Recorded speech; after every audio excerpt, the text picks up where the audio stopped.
நல்லூர் இயற்கையால் சூழப்பட்ட ஒரு அழகிய கிராமம். அந்த கிராமத்தைச் சேர்ந்தவர் செல்வராஜ். மிகவும் எளிமையானவர். பள்ளி குழந்தைகளுக்கு, ஏழை மக்களுக்கு தன்னால் முடிந்த பல உதவிகளை செய்து வந்தார்.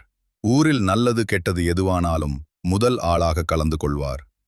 கிராம மக்கள் நலனுக்காக பல்வேறு போராட்டங்களை முன்னின்று நடத்தியுள்ளார்.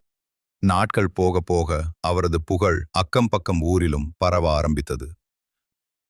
ஊர்கூடி பஞ்சாயத்தில் அவரை வருகின்ற தேர்தலில் எம்எல்ஏவாக தேர்ந்தெடுக்க முடிவு செய்தனர்.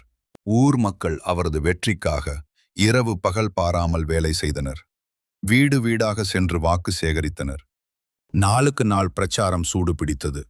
போகும் இடமெல்லாம் மக்கள் வெள்ளம் அதிகரித்தது.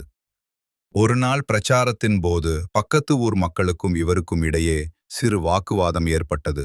பின்னர் இரு ஊருக்கும் இடையே கைகலப்பாக மாறியது. இவரும் சட்டென்று, உங்கள் ஊர் மக்களின் வாக்குகள் எனக்கு வேண்டாம், எனக்கு எப்படி வெற்றி பெறுவது என்று தெரியும் என்று கூறிவிட்டு தனது வாகனத்தில் வேகமாக சென்றார். அந்த ஒற்றை வார்த்தை மக்களை இவருக்கு எதிராக திருப்பியது.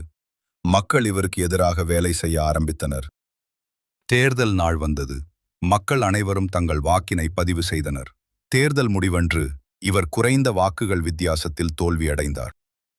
செல்வராஜ் தனது வீட்டில் மிகவும் கவலையாக அமர்ந்திருந்தார். இதை கண்ட அவரது அப்பா அவரிடம் நடந்த தவறினை பற்றி விரிவாக கூறினார். நீ ஒரு நிமிடம் சிந்தித்து உன் நாவினை கட்டுப்படுத்தியிருந்தால் இப்படி நடந்து இருக்காது என்று அறிவுரை கூறினார். இந்த கதையின் மூலம் நமக்கு தெரிவது என்னவென்றால், யாகாவார் ஆயினும் நாகாக்க காவாக்கால் சோகாப்பர் சொல்லிழுக்குப்பட்டு, அதாவது ஒருவர் எதை காத்திட முடியாவிட்டாலும் நாவையாவது அடக்கி காத்திட வேண்டும், இல்லையேல் அவர் சொன்ன சொல்லே அவர் துன்பத்துக்கு காரணமாகிவிடும்.